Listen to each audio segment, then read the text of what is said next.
বাংলাদেশ থেকে লোকজন আসছে যাচ্ছে, আমাদের ইন্ডিয়ার তো একটা ব্যবসা বাণিজ্যের সাথে সম্পর্ক আছে, সেই ব্যবসা বাণিজ্যে কেমন প্রভাব পড়েছে?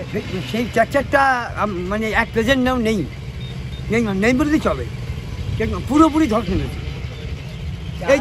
এই তো রিসেন্ট তো প্রতিনিধি ওখানে তাকে দিয়েছিল, তা কী হলো সে রেজাল্ট তো শূন্য।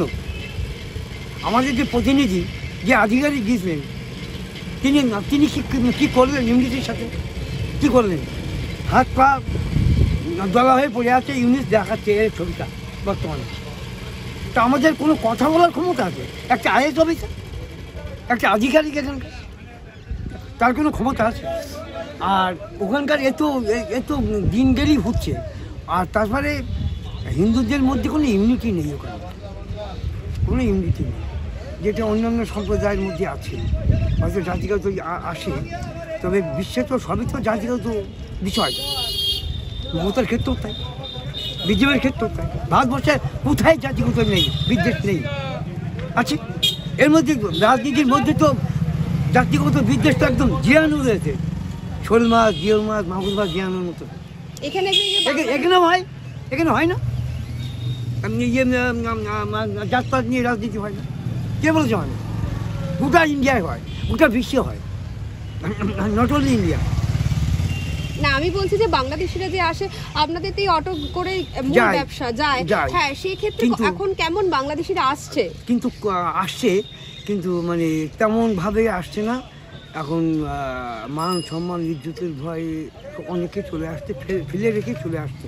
এটা there no doubt about it. আচ্ছা, মানে সংখ্যালঘুরা চলে আসছে একদম এরকম চলে আসছে কিছু। তাদের সাথে কথা বলে কি জানতে পারছেন? কথা বলে আমি ব্যক্তিগত কথা বলি যে কাকাবাবু আর কিছু বলবেন না, আমরা যে কীভাবে আছি তা সেটা মানে প্রত্যক্ষদর্শী না হলে সেটাকে আর বোঝা যাবে না। আমি যখন এসেছিলাম এই রাস্তা দিয়ে, আজ থেকে আমার বয়স এখন এক প্রেজেন্ট নাম 81 ইয়ার্স। তো আমার মার কোলে 3 বছর বয়সে আমার যখন এসেছিলাম তখন কিন্তু ধর্ষণ লুটপাট হয়েছিল। তো মমতা কি জানবেন? মমতা তো গ্রামের মেয়ে, বীরভূমের মেয়ে। এইসব একটা প্রদর্শনী হতো, এক্সিবিশনে দেখাতো। দিনের বেলাতে আসছে ধর্ষণ করছে, লুটপাট করছে, অথচ কেউ কারণ বলার নেই।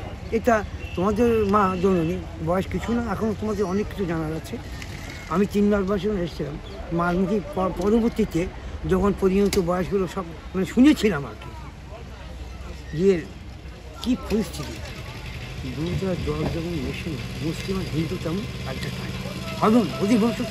কিন্তু ওই পার থেকে তো মুসলমান যারা তারাও তো আসছে, কিন্তু লোকালিটি যারা ছিল ওদের সঙ্গে আমরা একটা আমাদের বংশ বাপ ঠাকুরদারা মানে মিলেমিশে থাকতো একসময়।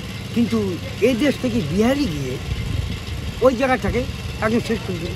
সে বিহার তো আমাদের এখানকার দেশ, নন বেঙ্গলি। কাজেই এই নিয়ে কী আর বিস্তারিত বলবো। যেমন আমাদের বিজেপির সঙ্গে খুব একটা বেশি অ্যাডজাস্ট হয়। বিজেপি কি সত্যিই খুব একটা পলিটিশিয়ান না। ইন্দিরা গান্ধীর কাছে ভারতবর্ষে এমন কোনো প্রধানমন্ত্রী আসেনি তার পার্কের কাছে। আচ্ছা, যে শেখ হাসিনা ভারতে রয়েছে তার জন্য কি বাংলাদেশে এই প্রভাব পড়ছে? আপনি যাত্রীদের সাথে কথা বলে কি বুঝছেন? আমি যাত্রীর সঙ্গে কথা বলে এটা আমি বুঝেছি যে ওখানে থাকতে পারবে কিনা যথেষ্ট সন্দেহ। তার মানে শুধু সংখ্যালঘু, শুধু হিন্দু জাতি। আচ্ছা, ওখানে তো অত্যাচার চলছে একদম। আজ যারা বড় বড় হিন্দু যারা আছে, যারা অত্যধিক ছাড়ি, তারা কিন্তু মস্তান পুলিশ পার্টিকে পয়সা দিয়ে এলো। যেমন এখান থেকে চাষলার মোড় রাজবাড়ি, এটা অটো এগুলি চলবে 30 লাগে। আমার যার ছোট দাদা মারা গেছে, তার ছেলে আছে আমাদের বাড়ি এখানে। যাই হোক, ওদের অর্থনীতি এখন বিশাল অবস্থা, মানে যারা কয়েক হাজার কোটি টাকা। যেসব সংখ্যালঘুরা অর্থনীতিভাবে সম্বল তারা থাকতে পারছেন না, তারাও পাচ্ছেন না, টাকা পয়সা দিয়ে থুয়ে আছে। আচ্ছা, এটা কিন্তু সন্দেহের কোনো অবকাশ থাকে না। আপনি এই যে বনগা, এই যে বর্ডার, হ্যাঁ, বাংলাদেশিদের কতদিন ধরে নিয়ে আসা করছেন? এটা আমি শেষ স্কিমে গাড়ি ফিরেছিলাম। এটা 19 88 সালে। তাহলে এবার এটা ধরে নাও যে কত বছর হচ্ছে আমি অটোর সঙ্গে যুক্ত। এই এত বছরে আপনি এরকম পরিস্থিতি দেখেছেন? যুক্ত না, এইভাবে হয়নি।